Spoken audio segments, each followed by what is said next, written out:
અને બોયલના નિયમની પ્રાયોગિક સમજૂતી લઈએ.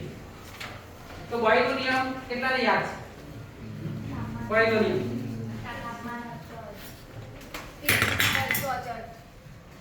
PV is equal to અચળ. તો શું કહે છે? PV is equal to અચળ.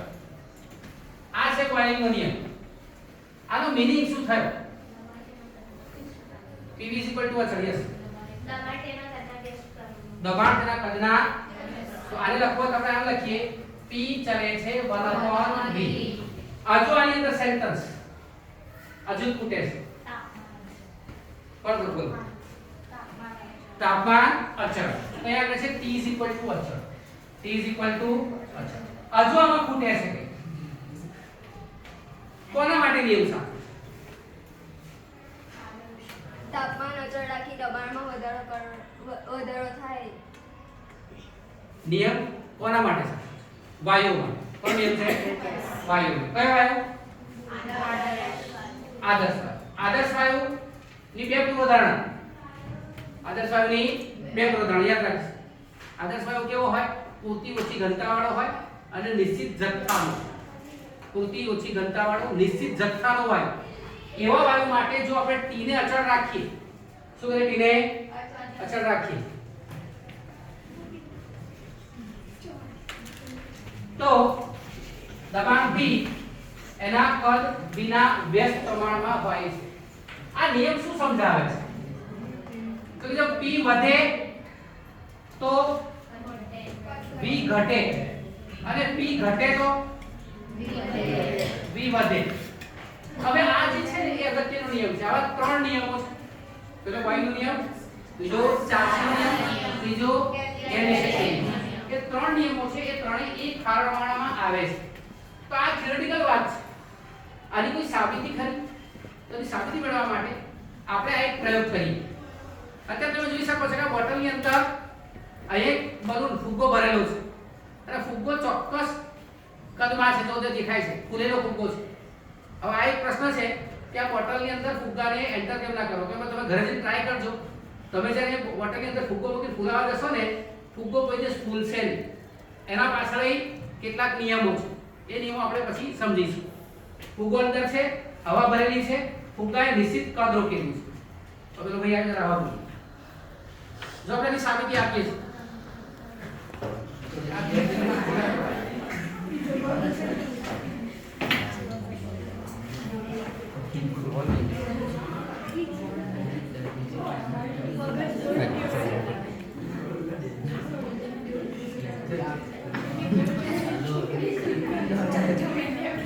જો ધ્યાન રાખો, બધાનું ધ્યાન અહીં આગળ. જો અત્યારે હવા પુરાય છે, ફુગ્ગો નાનો થતો દેખાય છે. જો ફુગ્ગો નાનો થતો, જો દબાણ વધે છે, જો ફુગ્ગો એકદમ નાનો થઈ ગયો, બસ બસ કાઢ નાખ. જો આગળ જો દબાણ અહીંયા વધારે છે, ફુગ્ગો નાનો છે. હવે જો એ દબાણ વધે છે તો ફુગ્ગો પાછો ફૂલી જાય. તો અહીંયા જ્યારે આપેલી બોટલની અંદર, આપેલી બોટલમાં જ્યારે દબાણ વધે છે ત્યારે આપેલા ફુગ્ગાનું કદ ઘટે છે. એટલે કે જ્યારે P વધે છે ત્યારે V ઘટે છે. અને જ્યારે આની અંદરથી આપણે દબાણ વધારીએ ત્યારે આ V ઘટે છે અને જ્યારે દબાણ ઘટાડીએ ત્યારે V વધે છે. તો દબાણ વધે તો કદ ઘટે અને જ્યારે દબાણ વધે ઘટે ત્યારે કદ વધે. અહીંયા જો દબાણ વધે તો V ઘટે અને P ઘટે તો V વધે. આ પ્રેક્ટિકલ દ્વારા આપણે આને સમજી શકીએ છીએ. તો અહીંયા આગળ આપેલા બોયલનો નિયમ છે. હવે બોયલના નિયમનો વ્યવહારિક ઉપયોગ ક્યાં? તો એ બાજુમાં સવાલ ઉદાહરણ આપ્યું હતું. આપણા લંગ્સ શું કરે છે? શ્વાસોશ્વાસની પ્રક્રિયા કરે છે. ઓક્સિજનને અંદર લે છે, કાર્બન ડાયોક્સાઇડ વાયુને બહાર કાઢે છે. હવે જ્યારે આપણે શ્વાસ અંદર લઈએ ત્યારે શું થાય? શ્વાસ જ્યારે અંદર ભરાય ત્યારે શું થશે? આપણા ફેફસા શું થશે? ફૂલશે. એટલે ફૂલશે ત્યારે દબાણ વધશે. દબાણ વધશે. જ્યારે બહારનું દબાણ અને અંદરનું દબાણ, જ્યારે અંદર દબાણ વધવા લાગશે એટલે આપણને ફીલ એવું થાય કે ઘણી વાર આપણને એવું લાગે કે શ્વાસ ચડી ગયો એવું લાગે છે. તો અંદર દબાણ વધી ગયું છે. તરત શું કરશે? ફેફસા પોતાના શ્વાસને બહાર કાઢશે. જેવા બહાર કાઢશે એટલે તરત શું થશે? જે દબાણ વધી ગયું તો દબાણ કેવું છે? વેગથી થઈને ધીરે ધીરે P અને T બંને સરખા થશે અને આપણે સહેલાઈથી જીવી શકીએ છીએ. તો અહીંયા આગળ આપણા લંગ્સ, આપણા ફેફસા એ બોયલના નિયમને અનુસરે છે. પણ અનુસરે છે બોયલના નિયમ. ક્લિયર? આ થયો બોયલનો નિયમ. પ્રાયોગિક રીતે આપણે આટલા સાબિત કરી શકીએ છીએ. ક્લિયર છે? તો બોયલના નિયમની અંદર આપણે ઘણી દાખલા કરતા હોય તો આ એક યાદ રાખો PV અચળ. PV હવે આ પ્રક્રિયામાં આ જુઓ T અચળ છે. T શું છે? તો આ પ્રક્રિયા કઈ?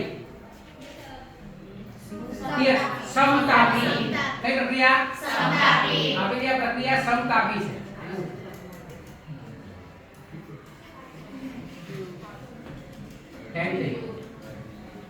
અહીંયા સમતાપી પ્રક્રિયા છે. કઈ પ્રક્રિયા છે?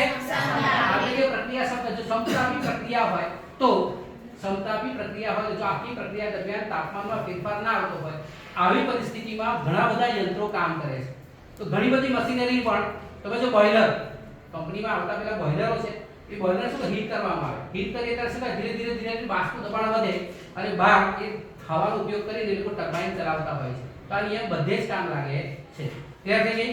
તો આ નિયમને આખો આપણે જાણવો હોય તો નિયમમાં શું સમજાય? ચલો પહેલા નિયમમાં પહેલા કોઈ શું સમજ્યા? PV અચળ. બીજું શું સમજ્યા? P ચલે છે 1/V. P ચલે છે 1/V. ત્રીજું શું સમજ્યા? તાપમાન કેવું છે? અચળ.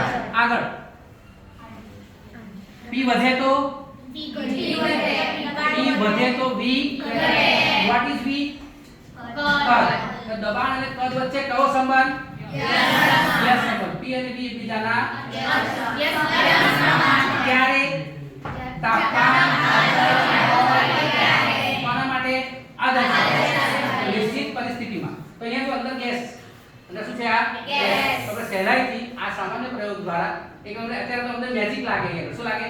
કે આ ફૂગો તેના માટે આપણે અટકાશ નથી કરતા. ફૂગો આમથી દબાઈ પણ જાય છે પછી ફૂલી જાય છે. કારણ કે ફૂગાને ફૂલાવો તો આમ ફૂગ મારવી પડે અથવા તો એને ખોલવું પડે. તો અહીંયા મેજિકલ રીતે આપણને બોયલનો નિયમ સહેલાઈથી સમજી શકાય છે. Thank you.